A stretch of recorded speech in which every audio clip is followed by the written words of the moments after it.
Hello, what's going on, everyone? Thank you so much for joining me here today on Narcissism 101 Cracking the Code with me, Paul Wisdom. Just want to say good morning, everyone. Hope that everybody's having a good morning. I know it's a little bit early. It's a little bit before, it's like 6 minutes before 8 o'clock on a Friday. If you're awake, thank you so much for being here on Narcissism 101 Cracking the Code with me this morning. If you're in Canada, if you're all the way, if you're anywhere else all around the world, in the States, in Europe, anywhere, it doesn't matter where you are. Thank you so much for being here.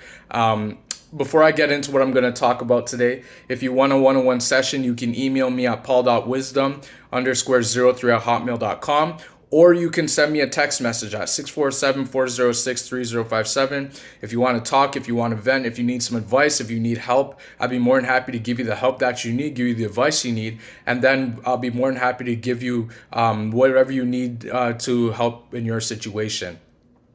So, what we are going to talk about today, the title of this video today is No More Mr. Nice Guy or Nice Girl.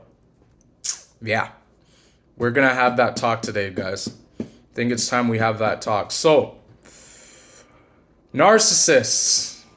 Narcissists, we know now, and if you've been watching my video for quite some time, if you're new here, thank you so much for being here. Really appreciate you watching my videos and deciding to join my channel for the first time. Narcissists, they thrive off of chaos, confusion, and control.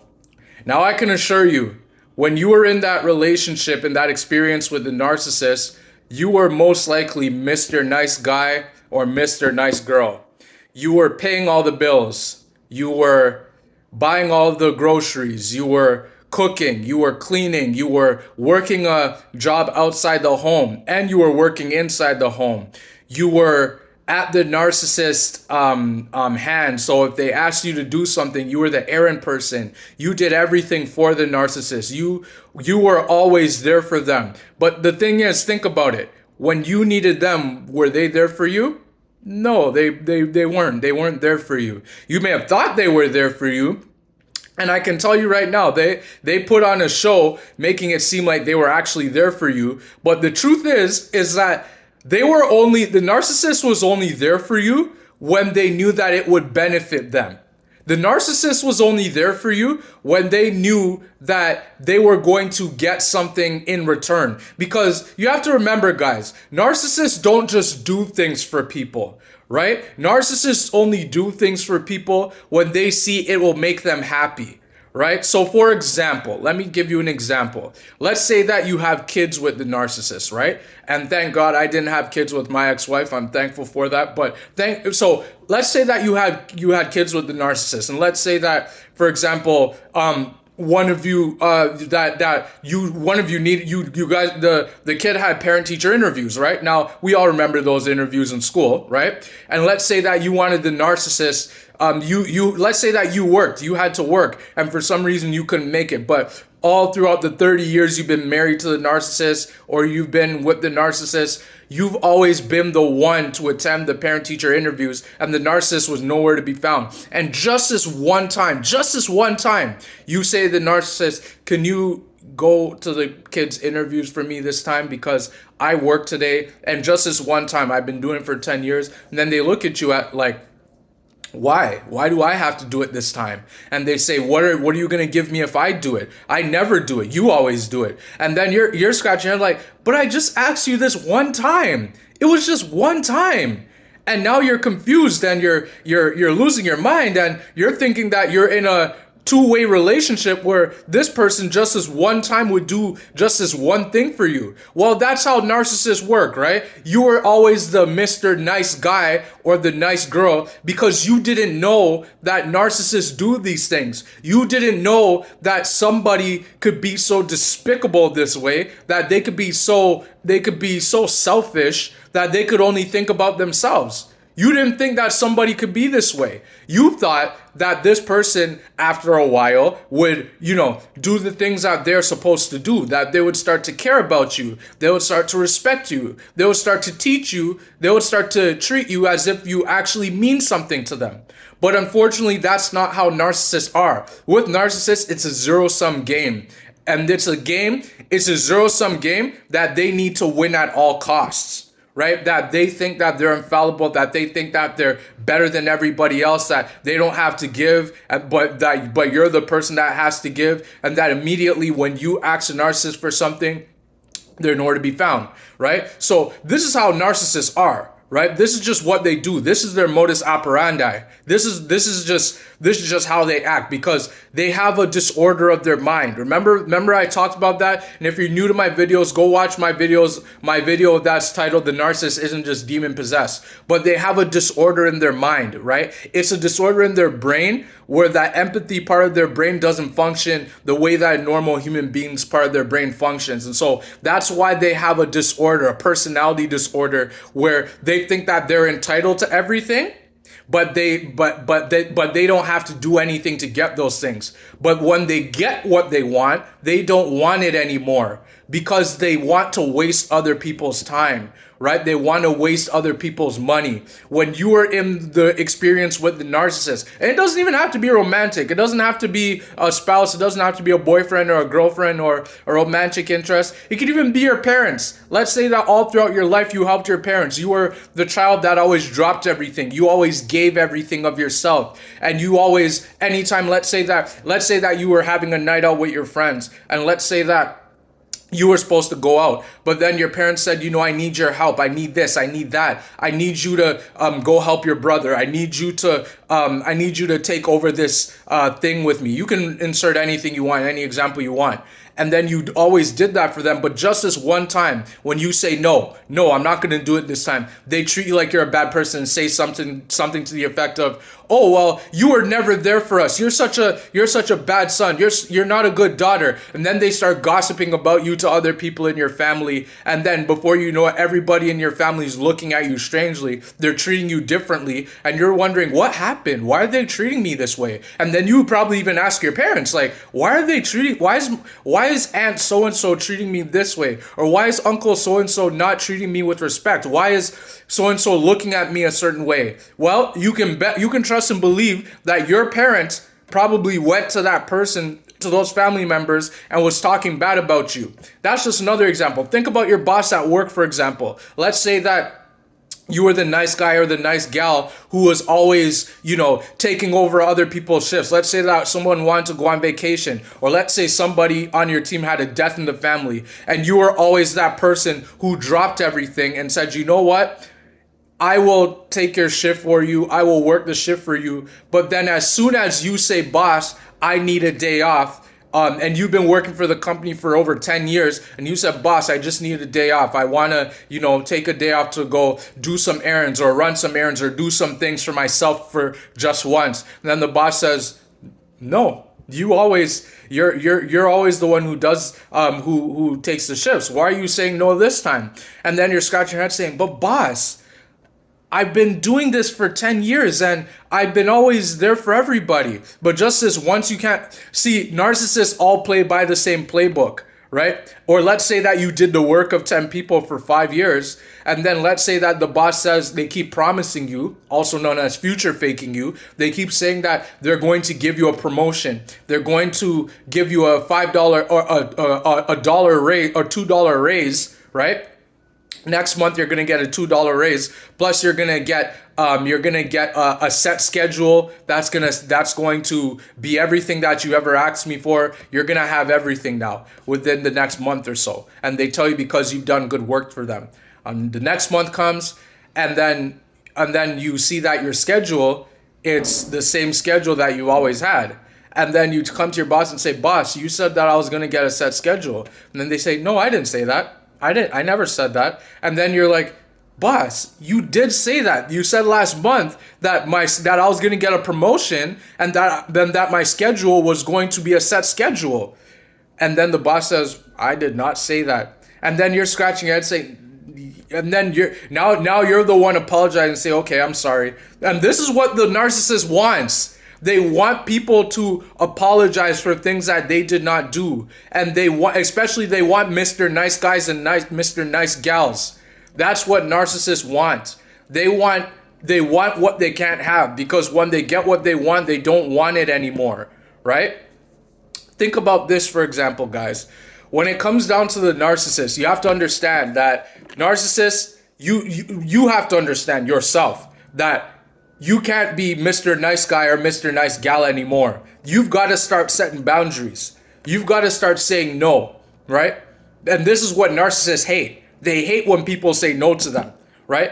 It's when I can tell you right now that every narcissist that you dealt with, the minute that you said no to them, that's when the smear campaign started. I can guarantee you that. I guarantee you that the minute that you said no to the narcissist, because I can tell you right now, when you're in the love bomb stage, and if you're new to my channel, the love bomb stage is when everything seems too good to be true. When the narcissist is saying things like, I love you, and I can't wait to spend the rest of my life with you. You mean everything to me and more. And they make it seem as though you're the best person on earth. But then once you say no, or you put up a boundary, and I can assure you, you did that in the love bomb stage. I can assure you that you did that. Why? Because I did that when I was in the love bomb stage with my ex-wife, when we were boyfriend and girlfriend. There were many times where I said no, and I can tell you right now that the minute I said no, I can tell you people around me started treating me differently.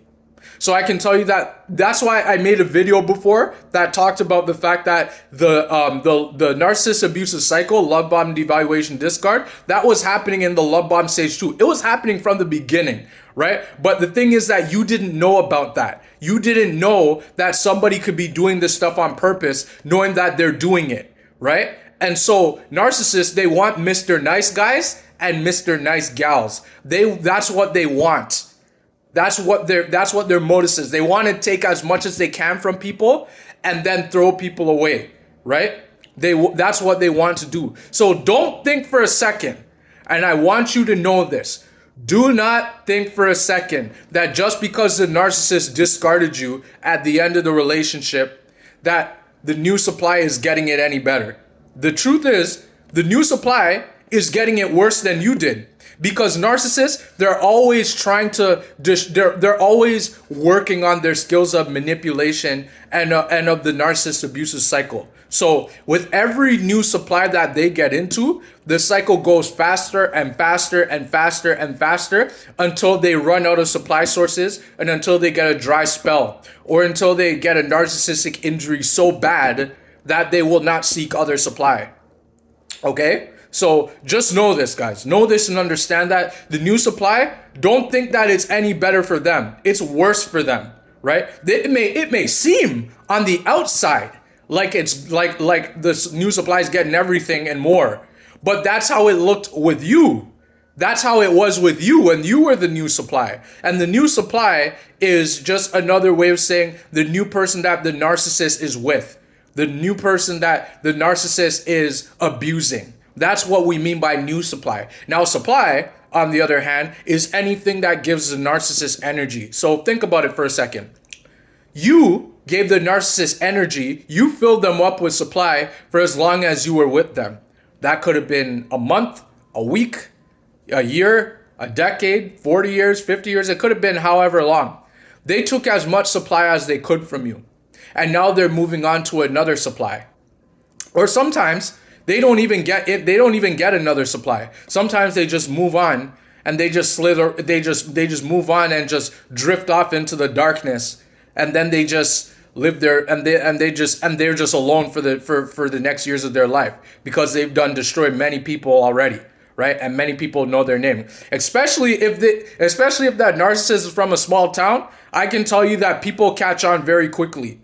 And the narcissist also gets played as well. Because I can tell you right now, the narcissist that you encountered, the family of that narcissist is more than likely narcissistic as well. And they're probably more dangerous than the narcissist because they're the narcissist flying monkeys. Now, what are flying monkeys for those of you who are new to the channel? A flying monkey is somebody who enables the narcissist's poor behavior. Anybody who will drop what they're doing for the narcissist and they will do what the narcissist says, and they will do it when the narcissist wants it done.